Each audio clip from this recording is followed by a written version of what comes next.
നമ്മൾ ബേക്കറിയിൽ നിന്നൊക്കെ വാങ്ങിക്കുന്ന അതേ ടേസ്റ്റിലും അതേ ടെക്സ്ചറിലുള്ള ഒരു പ്ലം കേക്കാണ് ഇന്നിവിടെ തയ്യാറാക്കി എടുക്കുന്നത്. അപ്പോൾ നല്ല ടേസ്റ്റ് ആട്ടോ ഈ ഒരു രീതിയിൽ നമ്മൾ പ്ലം കേക്ക് തയ്യാറാക്കി എടുക്കുകയാണെങ്കിൽ. അപ്പോൾ ഇത് മാർജറിൻ വെച്ചിട്ടാണ് ഈ ഒരു പ്ലം കേക്ക് തയ്യാറാക്കി എടുക്കുന്നത്. മാർജറിന് പകരം നമുക്ക് വേണമെങ്കിൽ ബട്ടർ എടുത്താലും മതി. ഞാനിവിടെ മാർജറിന് എടുത്തിട്ടുള്ളത് 200 ഗ്രാമാണ്.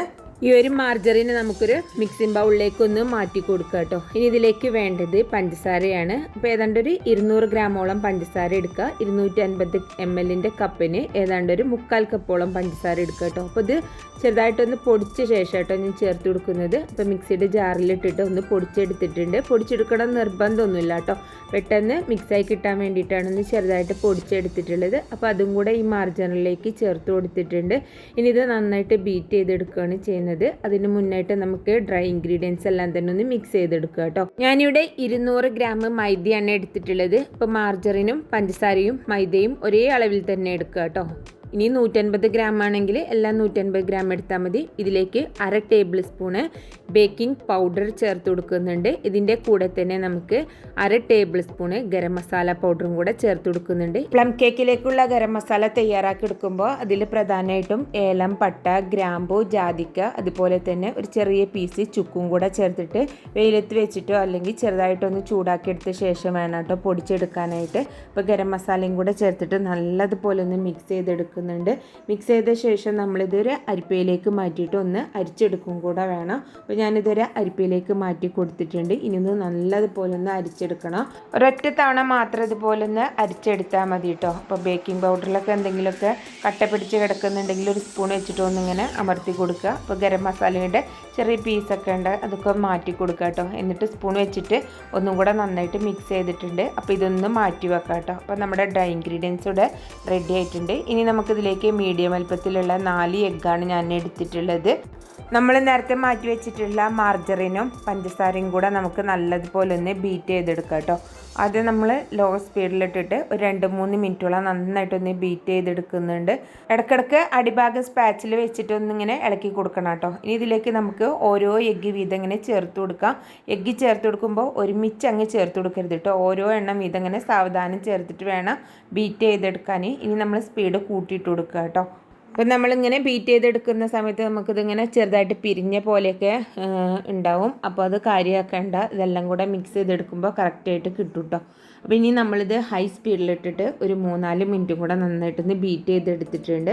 എന്നിട്ട് നന്നായിട്ട് ഇടയ്ക്ക് ഇതുപോലെ ഒന്ന് ഇളക്കി കൊടുക്കണം കേട്ടോ. കാരണം മാർജറിനൊക്കെ ചേർത്തതുകൊണ്ട് തന്നെ അടിഭാഗത്ത് ഇങ്ങനെ ഇളകാതെ കിടക്കുന്നുണ്ടാവും. അപ്പോൾ നമ്മൾ ഇടയ്ക്കൊന്ന് ഓഫാക്കിയ ശേഷം ഇങ്ങനെ നന്നായിട്ടൊന്ന് മിക്സ് ചെയ്തെടുക്കുക. അപ്പോൾ ഇതൊരു 3-4 മിനിറ്റും കൂടെ നമുക്കൊന്ന് ബീറ്റ് ചെയ്തെടുക്കാം കേട്ടോ. അപ്പോൾ ഇതിൻ്റെ കളറൊക്കെ ഒന്ന് ചെറുതായിട്ട് മാറി വരണം.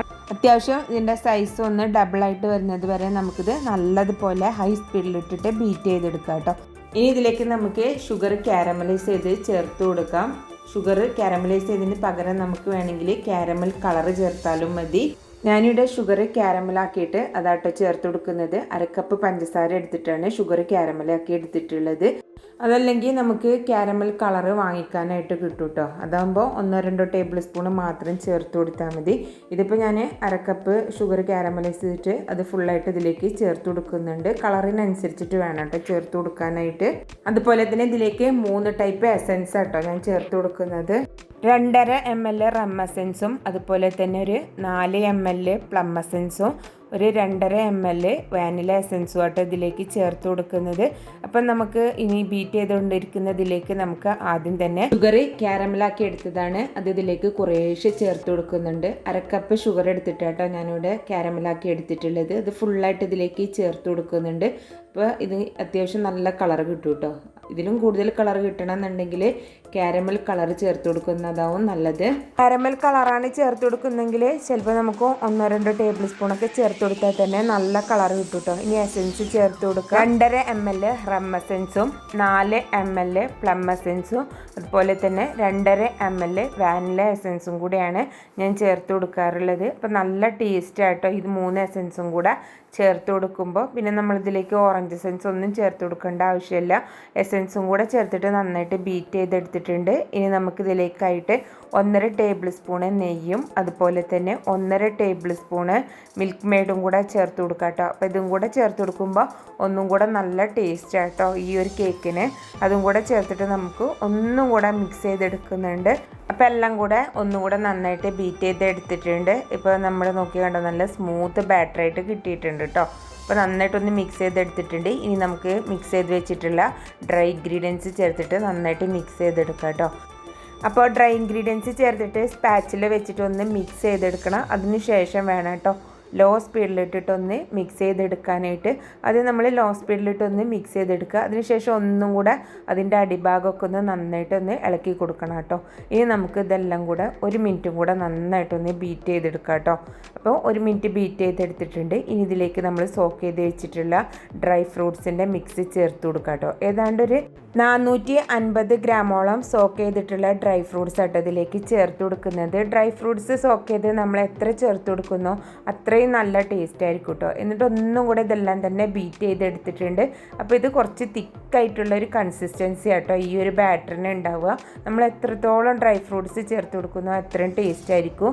ഇനി ഇതിലേക്ക് നമുക്ക് വേണമെങ്കിൽ കാഷ്നട്ടും ബദാമൊക്കെ ചേർത്ത് കൊടുക്കാം കേട്ടോ. കാഷ്നട്ടും ബദാമൊക്കെ കുറച്ചധികം ചേർത്ത് കൊടുക്കുകയാണെങ്കിൽ ഒന്നുകൂടെ നല്ല ടേസ്റ്റ് ആയിരിക്കും. കാഷ്നട്ടൊക്കെ നമ്മൾ ലാസ്റ്റ് മുകളിൽ ഇട്ട് കൊടുക്കുന്നുണ്ട്. എങ്കിൽ കൂടെ ഈ ടൈമിൽ ചേർത്ത് കൊടുക്കുകയാണെങ്കിൽ ഒന്നും കൂടെ നല്ല ടേസ്റ്റ് ആയിരിക്കും. ഇനി അടിയിൽ ബട്ടർ പേപ്പറൊക്കെ ഇട്ടിട്ട് ഒരു കേക്ക് മോൾഡിലേക്ക് മാറ്റി കൊടുക്കുന്നുണ്ട്. അടിയിലും സൈഡിലൊക്കെ ബട്ടർ പേപ്പർ ഇട്ട് കൊടുക്കണം കേട്ടോ. ഒരു 3/4 ഭാഗത്തോളം നമ്മൾ കേക്ക് ബാറ്റർ ഇതിലേക്കായിട്ട് നിറച്ച് കൊടുക്കുന്നുണ്ട്. 8 ഇഞ്ചിൻ്റെ പാനാട്ടോ എടുത്തിട്ടുള്ളത്. അപ്പോൾ ഞാൻ 2 പാത്രത്തിലായിട്ടാണ് ഇവിടെ ബേക്ക് ചെയ്തെടുക്കുന്നത്. ഇനി ഇതിൻ്റെ മുകളിലോട്ടായിട്ട് നമുക്ക് നിറയെ ചെറി ഇട്ട് കൊടുക്കാം. അതുപോലെ തന്നെ കാഷ്നട്ടും കൂടെ നമുക്ക് ഇതിൻ്റെ മുകളിലോട്ടായിട്ട് ഇട്ട് കൊടുക്കണം കേട്ടോ. അപ്പോൾ കാഷ്നട്ടൊക്കെ എത്രത്തോളം ഇട്ട് കൊടുക്കാൻ പറ്റുമോ അത്രയും നല്ല ടേസ്റ്റ് ആയിരിക്കും. ഇനി ഇത് 180 ഡിഗ്രിയിലാണ് ഞാനിത് ബേക്ക് ചെയ്തെടുത്തിട്ടുള്ളത്. ഏതാണ്ടൊരു 55 മിനിറ്റോളം സമയം എടുത്തിട്ടുണ്ട് കേട്ടോ ഇത് ബേക്കായി കിട്ടാൻ വേണ്ടിയിട്ട്. അപ്പോൾ ഈ ഒരു കേക്ക് നമ്മൾ സ്റ്റൗ ടോപ്പിൽ വെച്ചിട്ടാണ് ബേക്ക് ചെയ്തെടുക്കുന്നതെങ്കിൽ കൂടുതൽ സമയം എടുക്കും കേട്ടോ. ഏതാണ്ട് ഒരു 1.5 മണിക്കൂറൊക്കെ സമയം എടുക്കും കേട്ടോ. ലോ ഫ്ലെയിമിലിട്ടിട്ട് വേണം കേട്ടോ സ്റ്റൗ ടോപ്പിൽ വെച്ചിട്ടാണ് ബേക്ക് ചെയ്യുന്നതെങ്കിൽ ബേക്ക് ചെയ്തെടുക്കാനായിട്ട്. അപ്പോൾ നല്ലതുപോലെ ചൂടാറിയ ശേഷം വേണം കേട്ടോ ഇത് ഡീമോൾഡ് ചെയ്തെടുക്കാൻ. ഇപ്പോൾ ഇത് ചെറിയൊരു ചൂടുണ്ട്. ചൂടോടെ നമ്മൾ ഡീമോൾഡ് ചെയ്തെടുക്കുകയാണെങ്കിൽ കേക്ക് പെട്ടെന്ന് പൊടിഞ്ഞു പോകും കേട്ടോ. ഇനി ഇതൊരു പാത്രത്തിലേക്ക് നമുക്കൊന്ന് കമഴ്ത്തിയിട്ട് കൊടുക്കാം. പെട്ടെന്ന് തന്നെ ഡീമോൾഡ് ചെയ്തെടുക്കാൻ പറ്റും. ഇനി നമുക്ക് ഇതിൻ്റെ മുകൾ ഭാഗത്തുള്ള ആ ബട്ടർ പേപ്പർ എല്ലാം തന്നെ ഒന്ന് മാറ്റി കൊടുക്കാം കേട്ടോ. ചെറിയൊരു ചൂടുണ്ട്, ശ്രദ്ധിച്ച് മാറ്റി കൊടുക്കാം കേട്ടോ. ഇനി നമുക്കിത് കട്ട് ചെയ്തെടുക്കാം കേട്ടോ. നല്ല സ്മെല്ലാട്ടോ നമ്മൾ ചേർത്തിട്ടുള്ള എസെൻസിൻ്റെ ഒക്കെ. അതുപോലെ തന്നെ ഫ്രൂട്ട്സ് എല്ലാം തന്നെ എല്ലാ ഭാഗത്തും ഈവനായിട്ട് തന്നെ ഉണ്ട് കേട്ടോ. അടിയിലൊന്നും താഴ്ന്ന് പോന്നിട്ടൊന്നുമില്ല കേട്ടോ. എല്ലാ ഭാഗത്തും അത്യാവശ്യം നല്ല രീതിയിൽ തന്നെ ഫ്രൂട്ട്സ് എല്ലാം ചേർത്തിട്ടാട്ടോ ഈ ഒരു കേക്ക് തയ്യാറാക്കിയിട്ടുള്ളത്. പിന്നെ ബേക്കറിയിൽ നിന്ന് നമ്മളൊക്കെ വാങ്ങിക്കുന്ന പ്ലം കേക്കിൻ്റെ ഒക്കെ അതേ ഒരു ടേസ്റ്റും ടെക്സ്ചറും തന്നെയാണ് കേട്ടോ. നമ്മളിങ്ങനെ പ്ലം കേക്കൊക്കെ നമ്മൾ ബേക്കറിയിൽ നിന്ന് വാങ്ങുകയാണെങ്കിൽ അതിങ്ങനെ പിടിക്കുമ്പോൾ തന്നെ ഇങ്ങനെ പൊടിഞ്ഞ് പോയില്ലേ, ആ ഒരു ടെക്സ്ചർ തന്നെ കേട്ടോ ഈ ഒരു കേക്കിനും കിട്ടിയിട്ടുള്ളത്. അപ്പോൾ നമ്മൾ നേരത്തെ തന്നെ ഫ്രൂട്ട്സൊക്കെ ഇതുപോലെ സോക്ക് ചെയ്ത് വെക്കുകയാണെങ്കിൽ നമുക്ക് പെട്ടെന്ന് തന്നെ ഒരു പ്ലം കേക്ക്, നല്ല ടേസ്റ്റോട് കൂടിയ ഒരു പ്ലം കേക്ക് വീട്ടിൽ തന്നെ ഈസി ആയിട്ട് തയ്യാറാക്കി എടുക്കാൻ പറ്റും കേട്ടോ.